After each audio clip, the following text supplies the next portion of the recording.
Programme रखा, लेकिन मैं ये बैनर पढ़ रहा था कि आईएमसीआर और APCR public meeting on protecting Waqf lands.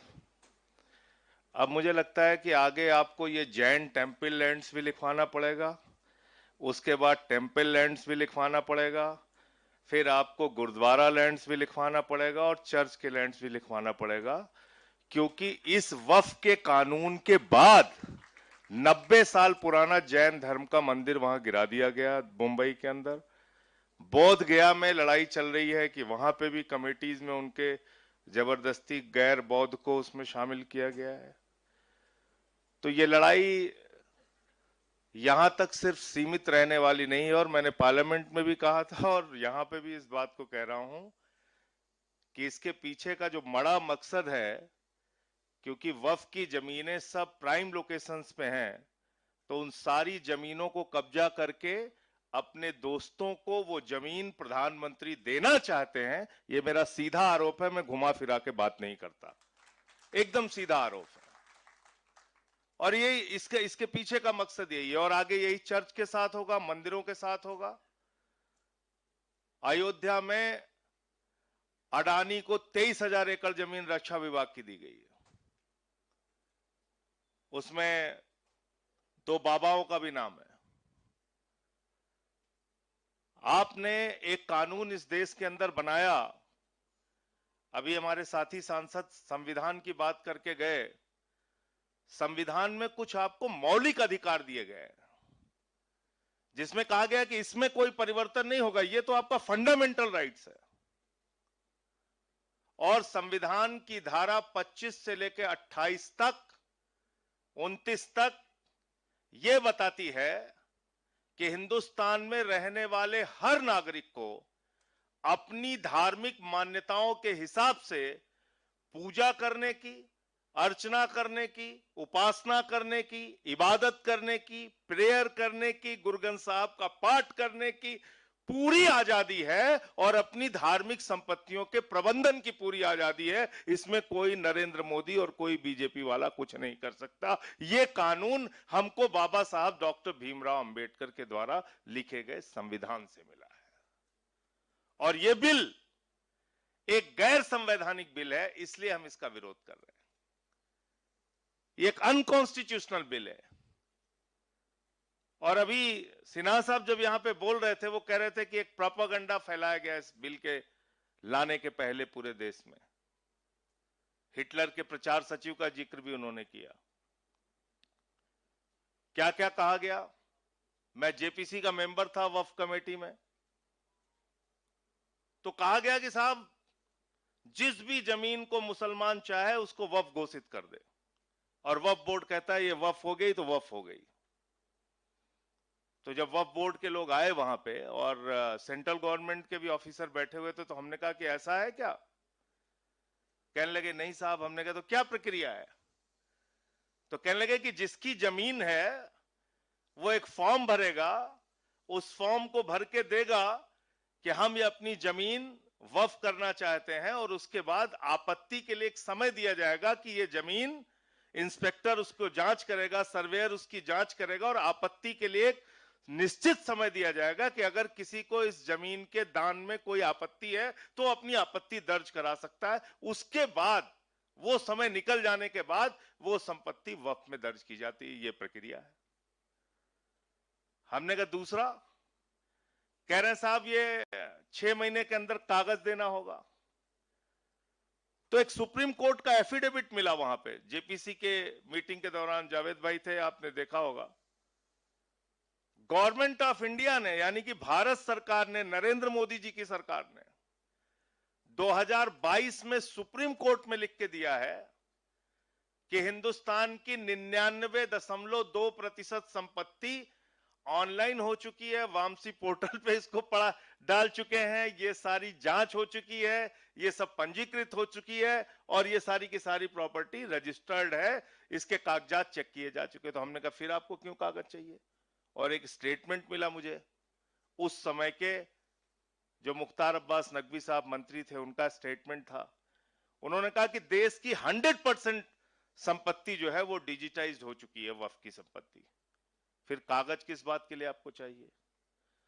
क्यों आप ये लाना चाहते हैं? इसके पीछे है मकसद झगड़ा कराने का। 100 साल पुराना, 150 साल पुराना, 300 साल पुराना किसी मंदिर का कागज भी आप मांग लेंगे, नहीं मिलेगा। मस्जिद का कागज मांग लेंगे, नहीं मिलेगा। किसी गुरुद्वारे का कागज मांग लेंगे, नहीं मिलेगा। चर्च का कागज मांग लेंगे, नहीं मिलेगा। तो आप इससे एक झगड़ा कराने की कोशिश कर रहे हैं ये कानून लाके कि आपको 6 महीने के अंदर कागज जमा करना पड़ेगा। दूसरी क्या खतरनाक बात इसमें लिखी है आपने इस वक्फ बिल के अंदर लिखा कि 5 साल का प्रैक्टिसिंग मुस्लिम होना चाहिए, तभी वो दान कर सकता है। अब पूरी दुनिया में कोई कानून आपको ऐसा नहीं मिलेगा जो कि ये कहे कि दान के लिए आपको पहले धार्मिक रीति रिवाजों को मानना पड़ेगा, तब आप दान कर सकते हैं। यह अद्भुत कानून हमारे प्रधानमंत्री नरेंद्र मोदी जी लेके आए हैं। कह रहे हैं दान करना है तो 5 साल के लिए आप प्रैक्टिसिंग मुस्लिम बनो। तो हमने कहा भैया तय कैसे करोगे? मुसलमानों के घर में सीसीटीवी कैमरा लगाओगे कि 5 वक्त की नमाज पढ़ रहे हैं कि नहीं पढ़ रहे हैं, रोजा रह रहे हैं कि नहीं रह रहे हैं, जुमे की नमाज पढ़ी कि नहीं पढ़ी, इन्होंने कैसे आप तय करेंगे? और मैंने यहां पे, मैं फिर दोहरा रहा हूं, मैंने जो वहां पे कहा फिर से यहां कह रहा हूं, मैंने कहा कि कोई आदमी हिंदू धर्म का मानने वाला हो, कोई आदमी सिख धर्म का मानने वाला हो, ईसाई धर्म का मानने वाला हो, इस्लाम धर्म का मानने वाला हो, या किसी भी धर्म को न मानता हो, नास्तिक हो, उसको भी दान करने से आप कतई रोक नहीं सकते हैं। दान होता है अपनी जमीन का, अपनी प्रॉपर्टी का, कोई भी आदमी कर सकता है। तो ये आपने एक कानून इसमें जबरदस्ती का डाल दिया। दूसरा, उनको वक्फ बोर्ड के आमदनी की बड़ी चिंता है आप लोगों की कि साहब वक्फ बोर्ड की आमदनी नहीं हो रही है, और सच्चर की कमेटी की रिपोर्ट में कहा गया है कि 12,000 करोड़ रुपए की आमदनी हो सकती है अगर इसका सही ढंग से इस्तेमाल किया जाए वक्फ प्रॉपर्टीज का। तो मैंने कहा भाई ज्यादा मेहनत मत कीजिए, आप सिर्फ एक अडानी को पकड़ के लेके आइए, वो नीरव मोदी को पकड़ के लेके आइए, 20,000 करोड़ रुपए उससे वसूलिए और 12,000 करोड़ रुपए आप वक्फ बोर्ड को दे दीजिए, 8,000 करोड़ आप अपने पास रख लीजिए। लेकिन सच्चर कमेटी की रिपोर्ट इतनी सीमित नहीं है, उसको बहुत छोटा करके दिखाया जा रहा है। मैं चाहता हूं जो लोग वक्फ पे बात कर रहे हैं वो सच्चर कमेटी की भी रिपोर्ट पढ़ें, और उस सच्चर कमेटी की रिपोर्ट में यह भी लिखा हुआ है कि हिंदुस्तान के अलग अलग राज्यों में, चाहे वो दिल्ली हो, राजस्थान हो, उड़ीसा हो, मध्य प्रदेश हो, करीब करीब 363 ऐसी प्रॉपर्टी है, 363 ऐसी संपत्तियां हैं जहां सरकार ने वक्फ की जमीन पे कब्जा कर रखा है, जहां सरकार ने वक्फ की जमीन पे कब्जा कर रखा है। तो आप उन जमीनों को खाली कराइए, ये भी सच्चर कमेटी की रिपोर्ट में लिखा गया है। तो हमने कहा ये आप क्यों नहीं बताते? फिर कहने लगे हमें पसमादा की बड़ी चिंता है, मुस्लिम महिलाओं की बड़ी चिंता है। मैंने कहा इसमें तो कहीं रोक है ही नहीं कि मुस्लिम महिलाएं मेंबर नहीं बन सकती, वो पहले से ही है। दूसरा, पसमादा की आपको चिंता है तो एक सुझाव मैंने भी दिया, मैंने कहा भाई अगर आप ये चिंता आपको है तो ये चिंता आपको हिंदुओं के लिए भी सतानी चाहिए। और देश के 80% दलित, आदिवासी, पिछड़ा और महिलाओं को हिंदू संस्थानों के पुजारी बनाओ, कमेटियों में रखो, उनके बोर्ड में शामिल करो, तब आप बात करो। ये इस तरह की दोहरी बातें करने से फायदा नहीं है। दो तरफा आप चाल चलेंगे, ये ठीक नहीं है। और दो तरफा चाल हो रही है इस देश में, दो तरह के कानून का नजरिया है इस देश में। एक, सबसे पहले मैं एपीसीआर और आईएमसीआर का शुक्रगुजार हूं कि उन्होंने ये प्रोग्राम रखा और मुझे आने का दावत दिया। 5 बजे आना था लेकिन सुप्रीम कोर्ट में था और वहाँ पे हमने रिट दायर की, हमारे साथियों ने, कई साथियों ने दायर की। ये वक्फ के मसले में सबसे पहले तो ये बताना चाहूँगा कि आरएसएस वाले लोगों को गलत इन्फॉर्मेशन दे रहे हैं, और जब पार्लियामेंट में डिबेट भी चली तो आप लोगों ने सुना होगा जब माइनॉरिटी मिनिस्टर ने इनिशिएट किया तो उसमें भी झूठ बोला कि कोई भी इस पार्लियामेंट को वक्फ की ज़मीन बता के उसको वक्फ कर सकता है, जिसका खंडन किया हम लोगों ने। मुझे खुशी है संजय भाई भी यहाँ पे हैं, वो भी जेपीसी में थे। कई मीटिंग्स चली और मुझे बड़ा अफसोस होता है कि पार्लियामेंट्री डेमोक्रेसी की जो नियम है उसका खुलेआम उल्लंघन किया गया, वॉयलेट किया गया। और संजय भाई अपने वक्त में शायद डिटेल में बता पाएंगे, मैं ज़्यादा वक्त नहीं लूँगा। लेकिन इसका सामना तो करना पड़ेगा हमें। इनका मकसद ये है, नंबर वन, कि ज़मीन ज़्यादा से ज़्यादा कैसे उसको कब्ज़ा करें। जैसे कि एक सीनियर साथी ने, शायद प्रोफेसर तिवारी जी ने बताया, कई इंस्टेंसेस दिए कि इस कब्रिस्तान में, आईटीआई में कब्रिस्तान था, उसमें बिल्डिंग बन गए। दिल्ली में हज़ारों एकड़ ऐसे हैं जो कभी दरगाह थे या कब्रिस्तानें थीं, उसको धीरे धीरे सोसाइटी को बेच दिया गया और वहाँ पे इमारतें खड़ी हैं। इसके अलावा उनका एक मकसद है कि जहाँ चाहे वहाँ फसाद करा दें। कम्युनल टेंशन होगा तभी ये जीत पाएंगे, तनाव होगा तभी लोग इनकी कमजोरियों का चर्चा नहीं करेंगे। जितनी भी अच्छी बातें होंगी हिंदुस्तान में, अगर ऑपोजिशन का ताल्लुक होगा, वो टीवी पे आपको कभी नहीं दिखेगा। सोशल मीडिया शुक्र है, उसमें अच्छी चीज़ें भी आ जाती हैं, लेकिन इसके अलावा और कोई सोर्स नहीं है।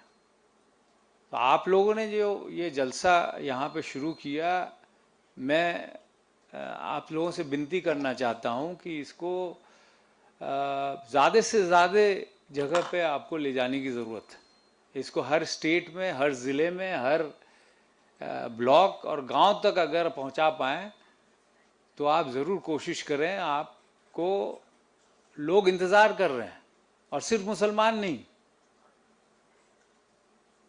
सब जानते हैं कि ये मौजूदा सरकार जो है पब्लिक के हित में या हिंदुस्तान के लोगों के हित में, उसके लिए काम नहीं के बराबर कर रही है।